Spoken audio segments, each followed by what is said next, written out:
Tinju adalah sebuah seni yang terlahir dari naluri manusia untuk melawan dan bertahan, tumbuh menjadi suatu tradisi yang melintasi waktu. Di era keemasan tinju Indonesia, pejuang-pejuang legendaris terlahir dan mengukir namanya dalam sejarah. Di balik gemerlapnya sorot lampu yang menyinari arena, kita tidak melihat apa yang terjadi di balik setiap hantaman pukulan yang dipertunjukkan. Adanya stigma negatif yang melekat bahwa tinju adalah olahraga yang keras dan tidak semua orang bisa melakukannya. Tinju itu masih diidentikan kayaknya masih suatu olahraga yang keras ya. Nggak bisa dilakukan oleh banyak orang lah, kayaknya tuh minoritas banget. Dan kita brandingin itu mati-matian. Susahnya bukan main gitu. Ya, sesulit itu gitu loh. Memang berdarah-darah untuk mempertahankan. Ya gue harus keep up, gue harus berjuang, gue harus tetap pada visi misi kita, di mana visi misi USBC memang mau memasyarakatkan tinju.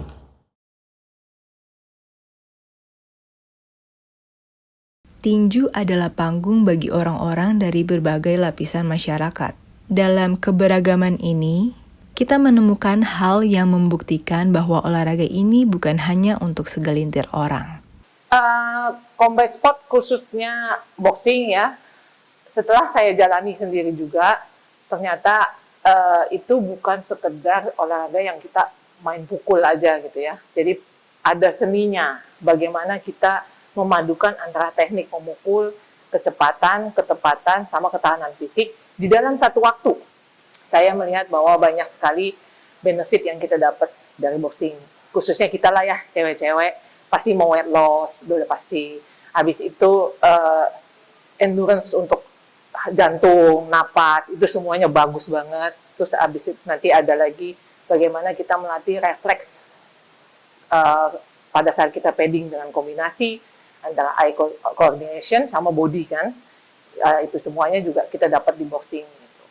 Tinju itu bisa dilakukan oleh siapa aja, baik laki-laki maupun perempuan, anak-anak juga bisa, karena member kita dari umur 8 tahun sampai ada yang 60 tahun gitu.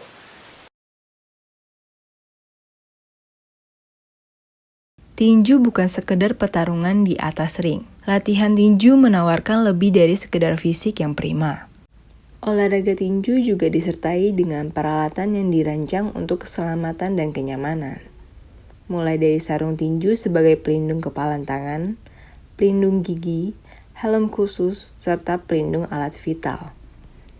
Dari alat-alat yang menunjang keamanan dan kenyamanan dalam berlatih maupun bertanding, kita dapat menemukan cara untuk menjadikan olahraga ini sebagai alternatif lifestyle. Kita juga memperkenalkan dan berhasil dengan program tertentu sebagai salah satu lifestyle yang memang nggak melulu dapat inti dari boxingnya, yaitu fight. Lu sendiri bisa dapat sehatnya loh dari boxercise.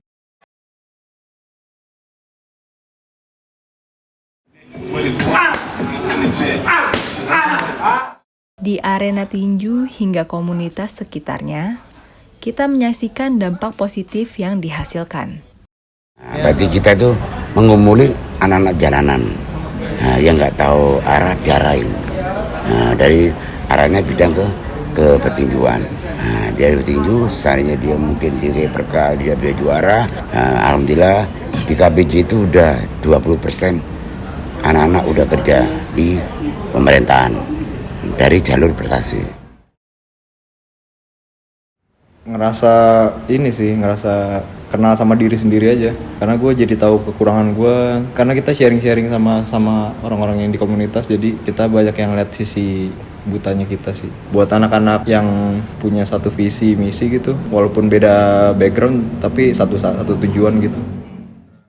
Tinju tidak hanya memberikan kesempatan untuk pertumbuhan individu, tetapi juga memiliki potensi untuk merubah sosial.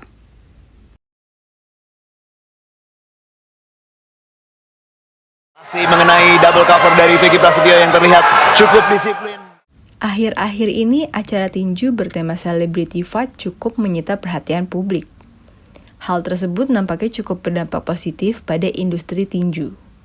Sangat terasa, dan mulai banyak juga muncul muka-muka baru lah yang mungkin penasaran boxing tuh seperti apa sih gitu. Kok kayaknya kalau dia bisa kenapa gue enggak? Lagi-lagi kita senang gitu. Wah, semoga apa yang dilakukan pertandingan kemarin ini semakin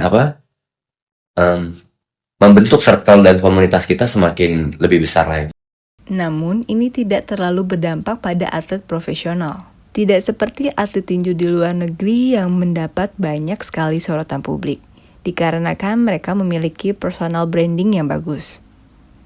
Di Indonesia sendiri sangat jarang petinju yang bisa mempromosikan dirinya ke publik. Padahal, hal tersebut berdampak bagi karir mereka.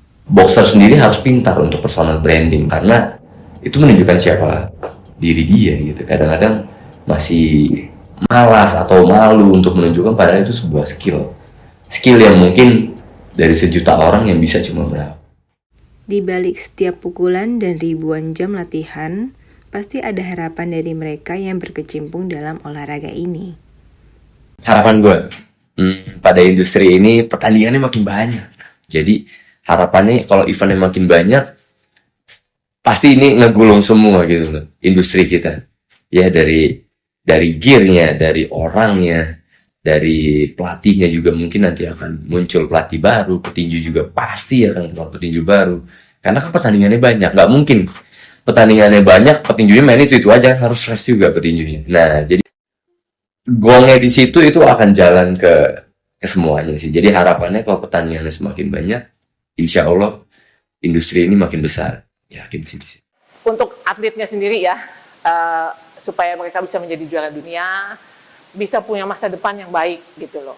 Terus untuk yang kebetulan kita kan juga punya gym ini untuk awam, supaya awam itu tahu gitu boxing ini seperti ini, dan saya mau konsisten, saya bisa istilahnya tanda kutip memasyarakatkan tinju lah ya. Jadi pengen kasih tahu, ayo loh, boxing ini bukan olahraga yang identik dengan kekerasan. Kita harus punya mental dan attitude yang baik untuk bisa menjadi seorang petinju kalau memang mau jadi atlet. Kalaupun tidak, bisa menambah percaya diri gitu. Mental yang bagus, itu aja sih.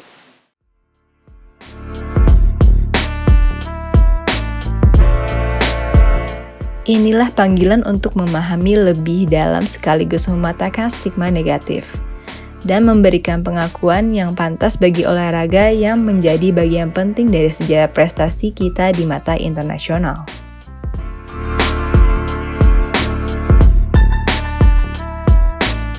Tinju bukan hanya baku hantam semata, tetapi olahraga ini juga bisa menjadi gaya hidup sehat yang menciptakan lingkungan yang positif.